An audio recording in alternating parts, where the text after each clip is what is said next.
बिस्मिल्लाहिर्रहमानिर्रहीम अस्सलाम वालेकुम। वेखदियां अखां सुनदियां कन्नां नाल तुसां सारियां बिरावां नूं अख्तर समੇਤ रजोका दा मुहब्बतां भरिया सलाम सत बिस्मिल्लाह ते जी आयां नोस्तां बिराओ। जिथे मैं इस वक्त अज अपने ये है गवर्नमेंट हायर सेकेंडरी स्कूल जिथे के खेलों का बकायदा ओलंपियाड 2025 शुरू हो गया, जिंद तलबा ते तालबात की बड़ी वड्डी तादाद दायरा जिंद के रस्सा कशी उसी दौड़ के मुकाबले उसन ते होर भी खेडां उसन ते खेडां जड़ियां होंदियां ना ये सेहत वास्ते बड़ियां जरूरी होंदियां। 223 रमाना चक स्कूल के और हम यहाँ गेमों में हिस्सा ले रहे हैं और इंशाल्लाह हम अपने मुल्क का नाम रोशन करेंगे। यहाँ पर हम जो 225 खेलता पंजाब के सिलसिले में मैडम मरियम नवाज ने जो हुक्म दिया था उसके मुताबिक ये गेम्स का स्टार्ट हो चुका है। यहाँ पर मुख्तलिफ किस्म की गेमें होंगी इंशाल्लाह ताला। यही बच्चे इंशाल्लाह ताला कुछ सालों बाद इंटरनेशनल ग्राउंड में नजर आएंगे। शुक्रिया।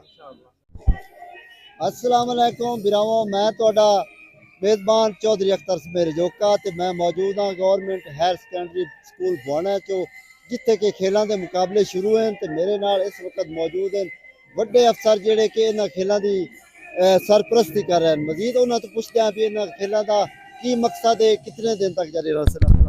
वालेकुम अस्सलाम वरहमतुल्लाहि वबरकातुहू। असल च इन्हां खेलों का मकसद है कि साडे जिहड़े बच्चे ने वो तालीमी सरगर्मियां दे नाल नाल उन्हां दी जिहड़ी जिस्मानी सरगर्मियां ने मतलब उन्होंने अपनी पूरी एनर्जी का मुजाहरा करने का मौका मिले तो वो अपने खेलों च अपना इजहार कर सकन। ये खास तौर पर SAD के हदायत के मुताबिक और स्पैशली डिप्टी कमिश्नर जनाब सफ़ीउल्लाह गोंदल साहब की हदायत के मुताबिक ये असीं प्रोग्राम कर रहे हैं और एजुकेशन की सारी टीम अलहमदुलिल्लाह ये अपना भरपूर किरदार अदा कर रही है। ये ना सिर्फ बच्चे बल्कि बच्चियाँ और इहदे नाल नाल जिन्हें भी उस्ताद ने उन्होंने भी मौका दिता जा रहा है तो भी स्पोर्ट्स से अपना जरा ना अपनी सलाहियतां दा मुजाहरा कर सकन।